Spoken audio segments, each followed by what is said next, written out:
আকাশ ক্ৰুদ্ধ বতাহ ত্ৰস্ত ৰাতিৰ স্তব্ধ জোনাক অন্ধ মনৰ বন্ধ কোঠা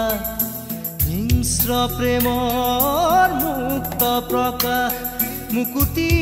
আজি দেখো দিশহাৰা হৈ ৰয় দিশে দিশে চলে মাথো মৃত্যু